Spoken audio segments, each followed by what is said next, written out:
día de hoy quiero compartir una palabra con ustedes y créeme que no es algo que yo haya planeado desde el inicio de estos días que he estado compartiendo, sino que realmente es Dios quien está guiando esta serie de mensajes, porque yo no lo pensé así de entrada. Yo no sabía de qué temas hablar, de qué temas compartir, pero a medida que pues voy estudiando para poder compartir, de que voy formando los mensajes, me he dado cuenta que todos van en una misma línea, en un mismo sentido, y si has prestado atención, tú te has dado cuenta de esto. Amén.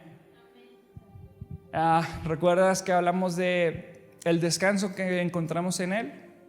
Bueno, en un inicio ese mensaje solo iba a ser uno, pero después lo tuve que dividir en dos y se convirtió así como en una serie, y hemos hablado y hemos visto acerca de cómo Jesús nos da el descanso y de cómo Jesús nos llama, aún siendo cargados, aún teniendo pecados, aún estando frustrados con la religión. Él nos llama y nos llama para darnos un descanso. Amén. Y el día de hoy quiero hablarte de un mensaje que tal vez ya hayas escuchado, que tal vez ya sepas, pero es importante que lo volvamos a ver. Y te voy a pedir que pongamos atención. A lo mejor te vas a confundir al inicio, pero si me sigues te prometo que vamos a llegar a un punto. Amén. Y el día de hoy vamos a hablar de que Dios llama pecadores.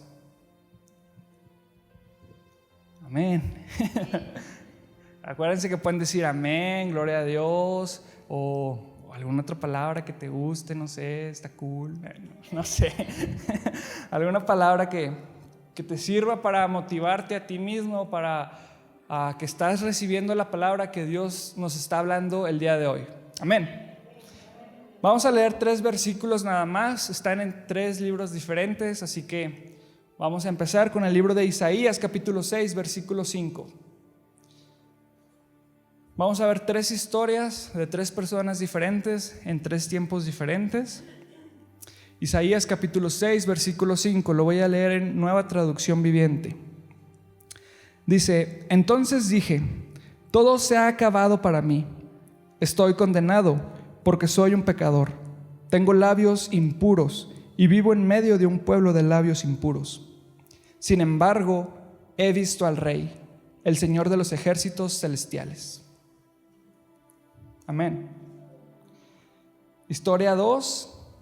La vemos en Lucas capítulo 5, versículo 8. Libro de Lucas capítulo 5, versículo 8 dice lo siguiente: cuando Simón Pedro se dio cuenta de lo que había sucedido, cayó de rodillas delante de Jesús y le dijo: Señor, por favor, aléjate de mí, soy un hombre tan pecador. Amén. Por último, 1 Corintios capítulo 15, versículo 9. 1 Corintios capítulo 15, verso 9. Pues soy el más insignificante de todos los apóstoles. De hecho, ni siquiera soy digno de ser llamado apóstol, después de haber perseguido a la iglesia de Dios como lo hice. Vamos a orar. Padre, te doy gracias por tu palabra. Gracias, Señor, por este tiempo en que nos permites recibir tu palabra, compartir tu palabra. Espíritu Santo, te pido que vengas a este lugar y llenes nuestros corazones, que esta palabra sea recibida. Te pido que sean tus palabras y no la mía, que sea tu espíritu y no el mío. Señor, y te pido que no traigas condenación, sino traigas libertad a este lugar. En el nombre de Jesús, amén. ¿Alguna vez has estado en una situación en la cual te sientes incapaz de poder continuar? ¿Te sientes no con las habilidades necesarias para desempeñar esa actividad? Puede ser en el trabajo, puede ser cuando estuviste en la escuela, puede ser cuando te juntas a la reta de fútbol, o en el trabajo, o ahí en el barrio, o en algún lugar así. Alguien ha estado en una posición en la cual dice: no me siento capaz para cumplir, o no soy tan bueno como los otros, o nada, yo sí estoy bien tronco. Alguien, no sé si recuerdan cuando en la calle se juntaban para jugar fútbol o básquetbol y ponían a 2 personas a escoger. Yo voy a armar al equipo, tú armas al otro y vamos escogiendo de uno por uno, ¿no? Y van a empezar, pues yo escojo a él porque juega chido, él arma más, él sabe, ya lo conozco, o es mi amigo nada más, y se empiezan a quedar los que menos son conocidos, los menos populares, o los que no saben jugar, o el que nomás llegó ahí de colado, se empiezan a quedar. Y el que se empieza a quedar se siente como, chin, otra vez, qué vergüenza, se empieza a sentir como que, ay, es que pues ni para qué vengo, ¿no? Yo no tengo habilidad para esto, pero pues bueno, ya estoy aquí, y te empiezas a sentir menos que los demás. A mí nunca me pasó eso porque yo siempre fui bien deportista. No es cierto. Pero una situación que me pasó en la escuela fue que el maestro pidió que hiciéramos equipos de trabajo para hacer una actividad, y lo que sucedió es que yo dije, pues yo soy muy bueno, no voy a escoger a nadie. Si alguien quiere, que venga a buscarme, que venga a pedirme que yo trabaje con él. ¿Y qué crees que pasó? Me quedé solo. Sí, ni mi esposa fue a buscarme. Nada, en ese momento no era ni mi novia. Pero el punto es que me quedé solo porque yo no quise acercarme, y ahí me di cuenta que tal vez las habilidades que yo creía tener no eran tan visibles para el resto. Que tal vez las habilidades que yo sentía que eran suficientes para hacer algo no eran suficientes para hacer esa actividad. Y empecé a cuestionarme, me debí acercar, pues es que yo no la armo, es que a lo mejor eso que creía aprender ni entendí bien y ya no voy a poder. Y empezó a sentirme así, de esta manera, insuficiente, incapaz, con las habilidades no necesarias para cumplir con esa actividad. ¿Alguien se identifica conmigo o soy el único? Y en estas 3 historias vemos a 3 personas diferentes. 3 personas que fueron llamadas por Dios. Hablamos del profeta Isaías, podríamos decir uno de los más grandes profetas del Antiguo Testamento. O sea, es Isaías, el profeta, que habló acerca de Jesús, y podría ser el mayor o uno de los más grandes, top 3 sin duda, ¿no? Isaías. Y hablamos de Pedro, discípulo de Jesús, uno de sus 12, pero también era uno de los íntimos de Jesús. Dentro de los 12 había 3 discípulos que eran cercanos a Jesús, y Pedro era uno de ellos. Pedro, que Jesús le dijo, a ti te entrego las llaves. Pedro, que negó a Jesús, pero también Jesús le preguntó, ¿me amas? Y lo restableció como su apóstol. Hablamos de ese Pedro. Y por último vimos la historia, o leímos acerca del apóstol Pablo. Pablo, quien escribió más de la mitad del Nuevo Testamento. Entonces vemos a 3 hombres que hicieron grandes cosas por el poder de Dios. 3 hombres que podrías decir son muy capaces, tienen muchas habilidades, marcaron una época, pero sin embargo tienen algo en común, aparte de todo esto, que en su llamado ellos se reconocieron pecadores. Que ellos, cuando entendieron que Dios los estaba llamando a hacer algo, ellos entendieron que eran pecadores. Cuando recibieron la revelación de Dios, lo primero que hicieron no fue decir, sí, yo lo puedo hacer. Sí, yo tengo todas las capacidades que están necesitando para ese trabajo. No. Lo que ellos hicieron sin conocerse fue reconocer que eran pecadores. ¿Sabes por qué? Porque Dios llama pecadores. Es más, podríamos decirlo así, Dios solo llama pecadores. Aquí hablamos de 3 personas en la Biblia, pero si tú lees tu Biblia desde Génesis hasta Apocalipsis, de pasta a pasta, te vas a encontrar con que los hombres que están ahí no fueron perfectos, sino que fueron imperfectos, pero Dios los limpió, los purificó y los utilizó para hacer grandes obras. Ese es el llamado que Dios nos ha dado. Pero vamos a hablar de Isaías primero. El profeta Isaías dice, estoy perdido, todo se acabó para mí, porque soy un hombre pecador y tengo labios impuros y vivo en medio de un pueblo con labios impuros. Ahora, esto sucede cuando un amigo, un líder de Isaías había muerto, su rey. alguien a quien él apreciaba, era un buen líder para él, era alguien de influencia, y en ese momento había muerto. Yo me imagino que Isaías se sentía triste tal vez, obviamente, mejor dicho, alguien que él apreciaba había muerto. Se sentía triste, tal vez se sentía sin dirección porque su líder había fallecido. Y él era un joven que tenía entre 20 y 30 años más o menos. Entonces él no sabía bien qué hacer, no sabía qué seguía para él. Y en este sentimiento él se acerca al templo. Y cuando entra a la iglesia, al templo, él se da cuenta que hay algo diferente. Y yo me lo imagino de esta manera, es como el multiverso. No sé si alguien ha visto esas películas de Marvel, que todo cambia, que la realidad se altera, que es totalmente diferente a lo que nosotros conocemos.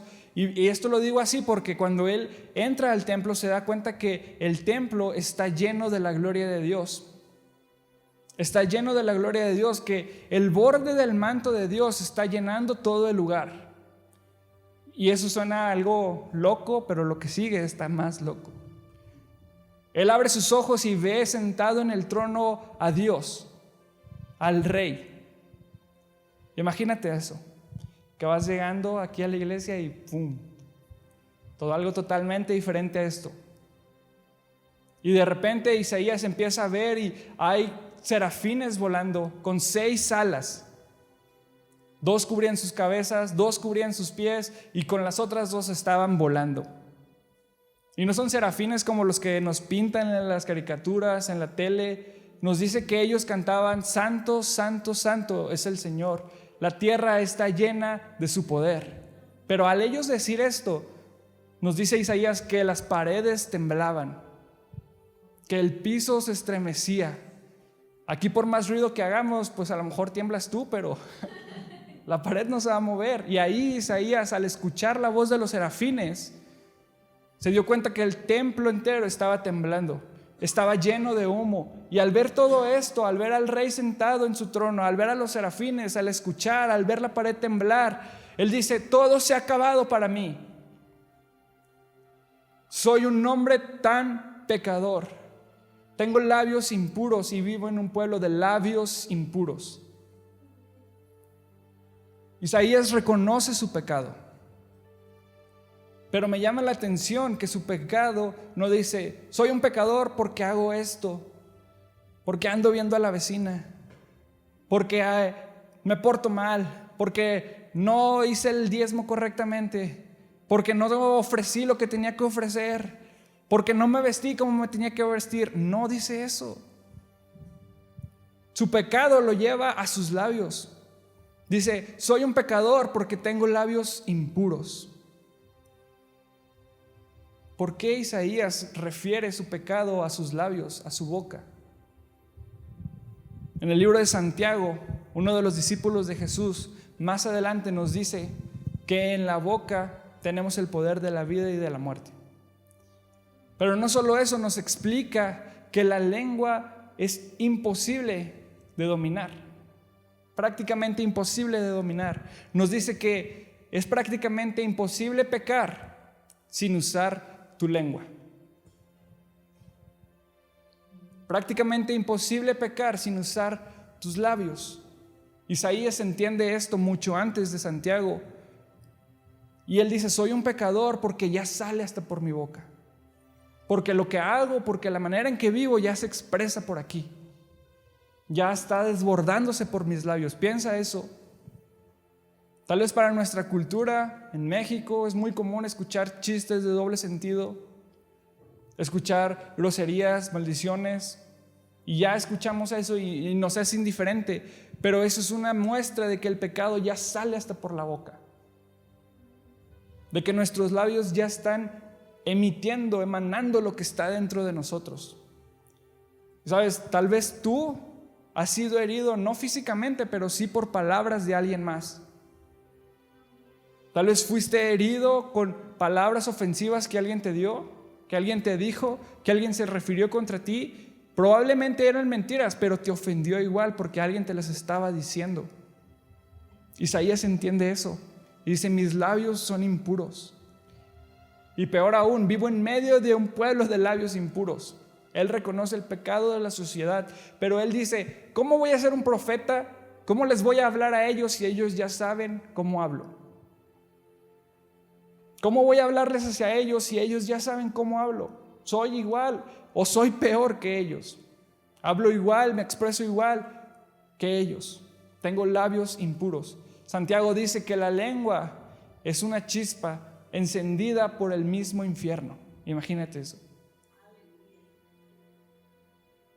Dice que una pequeña chispa, y lo hemos visto en las noticias, algo que empieza pequeño, un incendio pequeño, puede quemar un bosque entero. La lengua es algo tan pequeño si te fijas en comparación con el cuerpo, pero una palabra puede incendiar o puede arruinar tu vida. Palabras pueden ofender a la gente y pueden destruir a esa persona. Isaías ve eso y lo entiende y dice, mis labios son impuros. Pero esta visión no termina ahí, sino que él, al ver la santidad de Dios, reconoce su pecado, lo expresa de esa manera, pero no es todo lo que sucede. Nos dice que un serafín, de esos que estaban cantando, volando, va al altar y toma un carbón encendido con unas tenazas. No sé por qué había carbón en el altar. Tal vez había carne asada en el altar. No nos dice qué había, pero había carbones ahí. Y un serafín toma carbón con unas tenazas, lo cual dice que es un carbón encendido, un carbón que estaba prendido, un carbón que tenía fuego. El serafín, pues no es tonto, lo toma con unas tenazas para no quemarse, pero lo que hace es que se lo pone en los labios a Isaías. Toma este carbón encendido y se lo pone en los labios. ¿Qué pasaría si la persona que está a tu lado te pone la mano en la boca? Pues dices, ¡ay, guácala! ¡Qué asco! Pero sabes, Isaías ni siquiera se da cuenta de que tiene el carbón en la boca. El serafín le dice, ¿ves? He puesto el carbón en tus labios, lo cual nos dice que ni duele. Isaías no se dio cuenta de que el carbón estaba en sus labios. Y escucha que dicen, ya has sido purificado. He tocado tus labios y ya han sido purificados. Y ni cuenta se había dado. El problema que tenía Isaías fue resuelto así. Y él ni cuenta se había dado. Después Dios pregunta, ¿a quién enviaremos? ¿Quién irá por nosotros? Y Isaías dice, pues yo, ya hiciste esto, así que envíame a mí. ¿Qué quiero decir con todo esto? ¿Qué podemos aprender de Isaías? Que tu pecado, el pecado de Isaías, no fue un problema para Dios. El pecado que Isaías identificó en su vida y lo identificó correctamente, no es un problema para Dios. Él lo corrigió rápidamente, lo restauró rápidamente. Y él ni cuenta se había dado. Yo quiero decirte que tu pecado no es un problema para Dios. Es un problema para ti si no lo reconoces. Porque hemos visto que el pecado, si no se atiende, trae muerte. Si se deja crecer el pecado, te trae muerte a ti. El pecado puede arruinar nuestra vida, puede arruinar nuestra familia, puede destruir lo que somos, lo que tenemos. Podemos perderlo todo por un pecado. Sí, pero para Dios eso no es problema.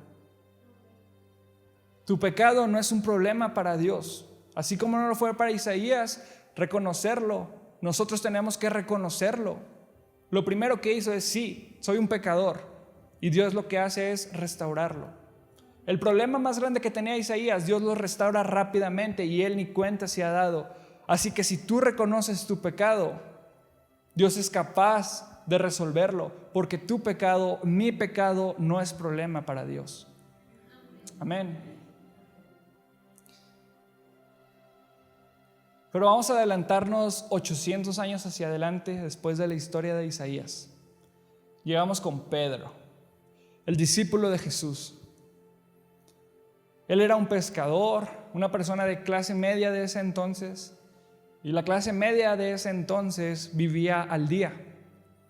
Pero pues era clase media. Él tenía un trabajo, tenía un negocio, mejor dicho, junto con su hermano y 2 socios. Ellos se dedicaban a pescar. Y este día que hemos leído de la historia de Pedro es un día de ese día que todos hemos tenido. Un día en el que él trabajó toda la noche y no consiguió nada. Nos dice la historia que él ya estaba lavando las redes para irse a su casa, tal vez a descansar, tal vez a pensar con su esposa cómo le vamos a hacer para comer. Él se esforzó, él trabajó, dio todo de sí, su esfuerzo, y no consiguió nada. Todos hemos estado en esa situación. Tal vez en tu trabajo, un proyecto, una actividad que te has esmerado, te has esforzado por cumplir, por concretar. Has invertido tiempo, meses, días, horas extras, tal vez, y al momento de la implementación falla. O tal vez has intentado hacer un negocio y das todo de ti. Te esfuerzas, te desvelas, inviertes lo que tienes y cuando lo pones falla. Tal vez en la escuela te quedas desvelado estudiando, hiciste tus apuntes correctamente, vas decidido a presentar y en el momento no sabes nada. Todos hemos tenido un momento así, en el cual nos hemos esforzado, hemos luchado, hemos tratado de hacer lo mejor posible y fallado en el intento. Y ese fue un día para Pedro. Así estaba, no pescó nada, no tenía que comer, no iban a tener dinero, estaban lavando ya las redes. ¿Cómo tú te sientes en ese día? ¿Cansado, fastidiado, frustrado, molesto? Pero aún tienes que trabajar, aún te falta 1 hora, aún te faltan clases después. Y así estaba Pedro, ya había trabajado toda la noche, esforzado, dado lo mejor de sí, y aún tenía que llegar, lavar las redes, acomodar la barca. Y mientras él estaba acomodando, lavando sus redes, yo me imagino molesto, frustrado, ignorando a su hermano. Es tu culpa, te dije. En ese momento se da cuenta que viene un maestro hablando con una multitud atrás. Y él dice, ahí vienen estos fans. No sé si tú has estado en esa situación que cuando hay una moda y no la entiendes, dices, a mí no me gusta. Y ves que la gente dice, y tú, Yo me imagino que Pedro estaba en esa actitud ese día, negándose a escuchar, pero de repente este maestro se le acerca y ve las barcas y le dice, oye Simón, ¿me dejas subirme a tu barca? Porque la gente me está empujando y quiero compartir, solamente alejarme un poco para escuchar. Y Simón le dice, Simón. Así que Pedro se aguanta y se sube con él, aleja la barca. Y Pedro era una persona judía, así que él iba a la iglesia, al templo, a la sinagoga. Tal vez no era un rabí, pero él sabía, él asistía los sábados, todos los sábados. Él era una persona que tenía un arma consigo, estaba listo. Vemos que era una persona mal hablada, vemos que era una persona que estaba lista para responder con violencia, que tenía un carácter fuerte de ira. Tal vez no era una persona mala, pero sí era un pecador. Y escucha el mensaje de Jesús. Ahí en la barca, ya desesperado por irse, ¿a qué hora va a acabar este? Y Jesús, hablando de amor, de lo que siempre hablaba, del reino de Dios, de establecer el reino, del arrepentimiento. Y Pedro empieza a escuchar y dice, wow, ahora entiendo por qué son tantos seguidores. Ahora entiendo por qué lo siguen. Yo he ido a la iglesia, a la sinagoga toda mi vida y nunca había escuchado a un maestro hablar así. Ahora entiendo por qué hay tantos fans. Pero hasta ahí lo deja. Y Jesús le dice, vámonos mar adentro, vamos a pescar. Y Pedro le dice, maestro, lo cual nos dice que sí había escuchado. Escuchó el mensaje de Jesús y reconoce que Él es un maestro. Pero le dice, o yo me imagino que piensa esto, si fuera carpintería, pues te sigo, pero pesca. Si fuera de la Biblia, ok, ya te escuché, tú sabes, pero pescar al mediodía. Ellos no pescaban al mediodía, solo pescaban de noche. Entonces, para Pedro, yo me imagino que fue como que no sabes de lo que estás hablando. Pero bueno, para no hacerte la de mala onda, vamos. Y va con su hermano a pescar al mediodía en un horario que ellos no lo hacían y lanzan la red. Y lo que sucede es que se empieza a llenar la red. Se asombra Pedro. Empiezan a caer pescados y se satura la red tanto que tiene que pedirle a sus socios que vengan a echarle la mano, que se acerquen a ayudarlo porque la red ya está llena, y empiezan a echar los peces en el barco y el barco se empieza a hundir. Eran tantos peces que se empiezan a hundir las dos barcas. Yo me imagino como que ya estaban aquí, y a ver, uno más, uno menos. Pero Pedro no estaba preocupado por eso. Él estaba asombrado y de repente tiene una revelación. Él entiende que ese maestro no era solamente un maestro. Él entiende que ese milagro no era un milagro común, era algo sobrenatural. Él entiende que ese maestro es Jesús, que ese hombre es el Mesías. Y cuando entiende esto, su asombro se convierte en temor. Su asombro deja de ser asombro y se convierte en temor. Él cae de rodillas, se tira al piso y le dice: aléjate de mí porque soy un hombre tan pecador.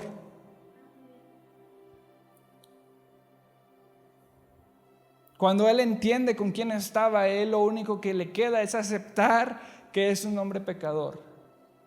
Se aleja, le dice: aléjate de mí. No puedo estar en presencia tuya. ¿Por qué? Porque soy pecador. Se llena de miedo, se asusta y le pide que se aleje, porque él reconoce que hay pecado en su interior. ¿Sabes? A veces creemos que si nos acercamos a Jesús, Él se va a asustar de nuestro pecado. Pensamos que si Él supiera lo que hacemos, lo que vemos, lo que decimos, la manera en que vivimos, Él va a decir: no, guácala, límpiate tú y luego ven conmigo, mure cochino. Pensamos que Jesús se va a asustar de nosotros, nos va a rechazar por nuestra suciedad, por nuestro pecado, que Él va a tomar su distancia de nosotros, tal vez como tú y yo haríamos con otra persona, pero Él no. Él le dice a Pedro: no temas. Él ve el miedo, Él entiende lo que Pedro está sintiendo. Le dice: no temas, porque te haré un pescador de hombres. Así de sencillo. Una palabra de Jesús le dice: no temas, seré un pescador de hombres. Tu pecado ha quedado atrás. No me importa, Pedro, yo sé quién eres, yo te conozco, yo sé lo que hiciste, yo sé lo que piensas. No temas, sígueme. Y es el mismo llamado que tenemos hoy. No temas de tu pecado, Dios no se va a asustar de él. No temas de tu pasado, Dios ya lo conoce. Tal vez a ti y a mí nos puede asustar el pecado de alguien más y podríamos decir: órale, no manches. Pero Jesús no. Jesús no. Jesús ya lo sabe, Jesús ya lo ve, Jesús ya sabe lo que hacemos, lo que vivimos, lo que decimos. Él ya lo sabe. Sin embargo, vemos que a él le dice a Pedro: no temas, yo te haré un pescador de hombres. Ahora, nuevamente, la importancia de reconocer nuestro pecado. Lo primero que Pedro le dice es: aléjate de mí porque soy pecador. La razón del por qué él no quería no es porque dijera: chin, voy a ser su seguidor, chin, voy a perder mi vida, chin, ahora ya no voy a poder escuchar esta música, no voy a poder hacer esto, no voy a poder comer esto, no voy a poder vestirme así, no voy a poder ir a bailar. No. Él no le tiene miedo a lo que implica ser un seguidor de Jesús. Él lo que teme es acercarse a Dios siendo un pecador. Él entiende la santidad de Dios y ve su condición de pecado y dice: no puedo estar ante ti. Y a veces nos sentimos de la misma manera, en la cual vemos nuestro pecado y decimos: no me puedo acercar a ti porque soy un pecador. Y Jesús nos dice: no temas. Por último, vemos la historia de Pablo, Saulo en este momento. Saulo un hombre muy inteligente, de la ciudad de Tarso, la ciudad de la academia. Esta persona es un hombre destacado, sacó 10 desde niño, siempre. Alguien ilustre, alguien que la gente lo veía y reconocía, hay algo diferente en él. Alguien que dedicaba su vida a estudiar, alguien que era muy inteligente, alguien que simplemente entendía la Biblia mejor de lo que tú y yo podemos ni siquiera imaginar. Vamos a dejar claro eso. Alguien que estudiaba día y noche, alguien que se sabía de memoria, de Génesis a Deuteronomio. Son 80,000 palabras de memoria. Alguien brillante. Y era tan brillante que fue invitado a estudiar por un rabí de Galilea. Un maestro lo había llamado para aprender de él, para ser instruido por él. Tal vez para convertirse en su discípulo, tal vez para convertirse en el nuevo maestro. Y Pablo va y empieza a aprender de él. Y sabes, yo me imagino que Pablo tenía un héroe del Antiguo Testamento. Alguien a quien admiraba y tal vez alguien que quería ser como él.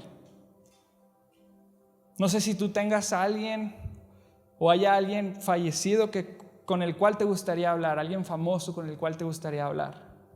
Puede ser la reina de Inglaterra que acaba de fallecer.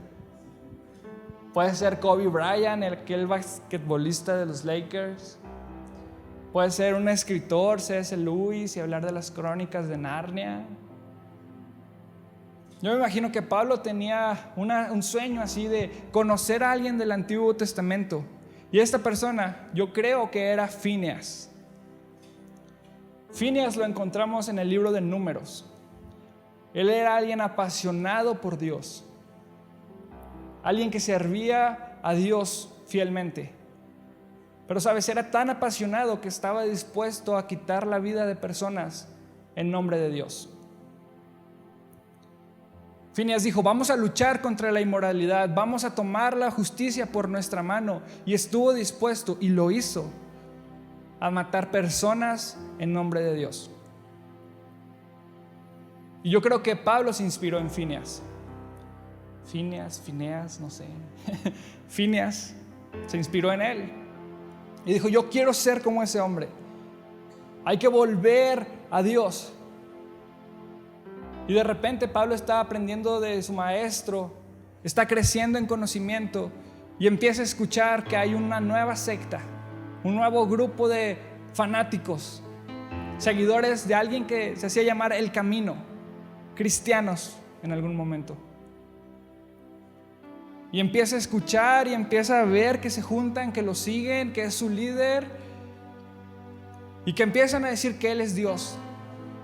Y Pablo se llena de enojo, de rabia, y está dispuesto a hacer lo mismo que hizo Fineas: ir y matar a esos cristianos, ir y encarcelar a esos seguidores del camino. Está presente en un asesinato cuando es apedreado uno de sus líderes llamado Esteban.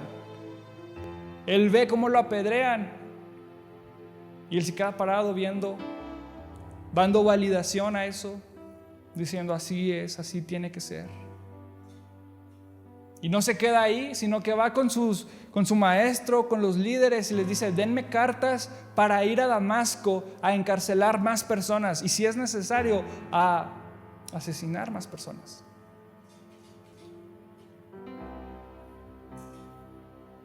Las cartas se le dan y él va hacia Damasco. Son 400 kilómetros. Aproximadamente desde aquí a San Luis, o de aquí a Austin, Texas, si tienes visa. 400 kilómetros. En ese tiempo eran 2 semanas si te ibas rapidísimo en caballo sin parar, 3 semanas si tomabas descanso, 4 si te tomabas selfies. Pero Pablo tenía esta convicción, esta necesidad de acabar con estos seguidores que estaban blasfemando el nombre de Dios. Y él inicia este viaje. Yo me imagino que al ser tan estudioso, al ser tan conocedor de la palabra de Dios, él mientras viaja está pensando, está meditando, y de repente se acuerda del profeta Isaías. de Isaías, que dijo que el Mesías iba a ser atravesado, que iba a sufrir, que iba a recibir el castigo de nosotros.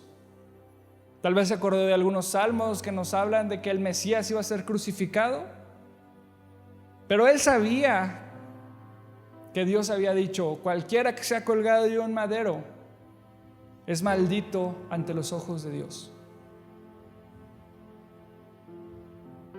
Y él sabía esto, y él escuchaba ciertas cosas de los del camino y decía: es que nada más no entienden. Otra vez Israel siguiendo dioses falsos, otra vez alejándose del verdadero Dios. Y Pablo va y de repente nos dice que al mediodía, cuando el sol más brilla, de repente un destello lo cubrió, una luz más intensa que el mismo sol. Fue tan fuerte, tan incandescente esta luz que lo tiró al piso. Yo no sé si iba en un caballo, en un camello, en un burro o caminando, pero él lo tiró al piso. Y en el piso Pablo le dice: ¿quién eres? Y escucha: soy Jesús a quien tú persigues. El mismo Dios al cual él estudiaba, el mismo Dios al cual había dedicado toda su vida a aprender, a seguir y a respetar, era el mismo Dios al que estaba persiguiendo y ni siquiera lo conocía. Y Pablo le dice: ¿qué quieres que haga? La reacción lógica de cuando tenemos la revelación de Jesús es preguntar: ¿qué quieres que haga? Ok, ya la regué. Yo creí conocerte, pero obviamente no. Estoy en el piso, no veo nada. ¿Qué quieres que haga? ¿Sabes? Y Pablo nos escribe en el libro de Corintios, lo que leímos, es que él no se considera digno de ser un discípulo, de ser llamado apóstol. ¿Por qué? Por lo que hizo. Por perseguir a la iglesia como lo hizo. Por estar dispuesto a apedrearlos, a encarcelarlos, a matarlos. No se considera digno. Su pasado le traía vergüenza a Pablo. Pero sabes, él nunca lo ocultó. Y no porque estuviera orgulloso de él, sino porque él entendía, y siempre vemos que él agrega: mas por la gracia de Dios soy diferente. Mas por la gracia de Dios soy lo que soy. Sí, mira mi pasado, sí, mira mi pecado. Yo no conocía a Dios, yo creía pero estaba equivocado. Yo apedreé gente, yo iba a encarcelarlos, yo iba a atraparlos, yo quería acabar con ellos, pero ahora, por la gracia de Dios, soy su seguidor. Y sabes, esto debió traer vergüenza a él, porque las iglesias que él iba a encarcelar son las que más tarde iba a edificar. A las personas que él quería meter a la cárcel son las personas a las cuales él iba a cuidar y amar como un pastor. Y aunque él pudo haber batallado y luchado con vergüenza, él entendía: por la gracia de Dios soy lo que soy. Podemos aprender de Pablo que tu pecado ¿trae vergüenza a tu vida? Sí. Pero por la gracia de Dios eres diferente. Él nunca lo negó, nunca lo ocultó, pero entendía: por la gracia de Dios. Y por la gracia de Dios tú y yo somos diferentes. Todos aquí somos pecadores. Todos aquí, no hay nadie. Escucha bien, no hay nadie que pueda decir: yo soy perfecto. Yo nunca he pecado. Es más, nadie puede decir: desde que conocí a Jesús ya nunca he pecado. Y si hay alguien ahí que diga eso, pues hay que enviárselo de una vez, porque ya es un santo. No hay nadie, solo Jesús. Pero por la gracia de Dios es que hoy estamos aquí. Por la gracia de Dios es que hoy podemos caminar diferente. Por la gracia de Dios es que hoy vivimos diferente, ya no atados a nuestro pecado, ya no envueltos en nuestros delitos. Por la gracia de Dios hoy disfrutamos de una vida eterna, de un conocimiento de Dios. Hoy disfrutamos de su amor. Hoy Él es nuestro Padre. Ya no tenemos pleito con Dios, sino que hemos sido reconciliados, no por nuestras obras, no por nuestro esfuerzo, no por nuestro conocimiento de Él, sino por la gracia de Dios. Por la gracia de Dios hoy estamos aquí. Yo quiero decirte que no te asustes si te enteras que alguien está en pecado, que alguien está batallando con algo, que alguien tiene dificultad, que alguien está atravesando un mal momento. Sabes, que tu pecado no traiga vergüenza y opresión, que tu pecado no te dé miedo a acercarte a Jesús, porque tu pecado no es un problema para Dios. En el año 2017, finales, principios del 2018, yo pasé un periodo difícil en mi vida, un periodo de pecado en mi vida, podría llamarlo. Y el pecado que yo tenía es que estaba, no sé si clínicamente, pero yo pasé un periodo de tristeza, depresión quisiera llamarlo, pero no lo sé si fue. Y tenía una autolástima, autocompasión hacia mi persona. Yo venía aquí a la iglesia, pero yo no me sentía bien ni conmigo, ni con Dios, ni con mi familia, ni con mi vida, ni con quien sería mi esposa. Yo sentía culpa, me sentía triste, no quería nada, lloraba y me pasaba autocompadeciéndome a mí mismo. ¿Y sabes por qué? Porque Dios me había llamado. Porque yo tenía sueños de algo, de construir una vida, de esforzarme, de trabajar. Pero en ese momento yo entendí que Dios quería que estuviera aquí, sirviéndolo. No aquí físicamente en la iglesia, sino siguiéndolo a Él de tiempo completo. Sirviéndolo. Que hiciera a un lado mis sueños, mis ambiciones, y sí, ambiciones económicas, que las hiciera a un lado y que lo siguiera a Él. Y un día Jesús vino a mi vida y tuve la revelación de quién es Él. De que no era para arruinarme la vida, sino era para transformarme la vida. No fue en la iglesia, no fue en una campaña, no fue en una noche de milagros, no fue en una oración de fe, fue a través del estudio de la palabra de Dios, el libro de Romanos en específico. El justo por la fe vivirá, es su palabra. Y fue la palabra que hasta el día de hoy rige mi vida. El justo por la fe vivirá, no por sus obras, no por sus diezmos, no por ofrendas, no por lo que haga en la iglesia o fuera de la iglesia. El justo por la fe vivirá.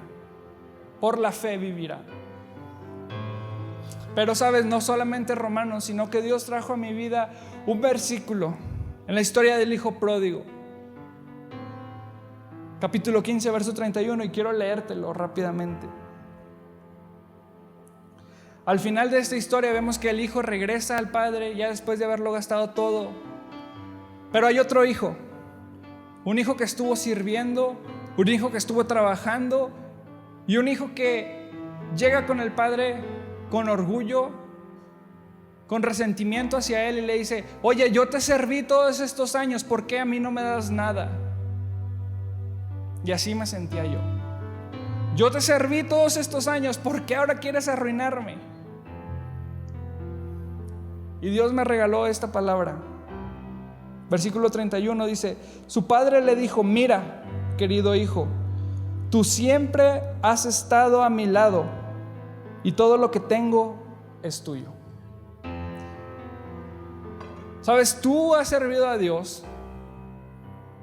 Tú has servido a Dios. Tú lo has seguido y tal vez dices: no veo lo que esperaba, no estoy en el lugar que quería, no estoy alcanzando los sueños que tenía. Pero sabes, hoy Dios te dice: todo lo que tengo es tuyo. Todo lo que tengo, imagínate todo lo que tiene Dios. Y Él dice: es tuyo. Y esa palabra cambió mi vida por completo. Dejé de sentirme en autocompasión, en autolástima, y empecé a amar a Dios de una manera diferente, a conocerlo de una manera diferente. Y no te voy a decir que a partir de ahí mi vida ha sido perfecta, y no es que no haya caído en pecado después, todos caemos en pecado, pero por la gracia de Dios soy diferente. Y hoy entiendo que todo lo que Él tiene me lo ha dado. ¿Por qué no te pones de pie?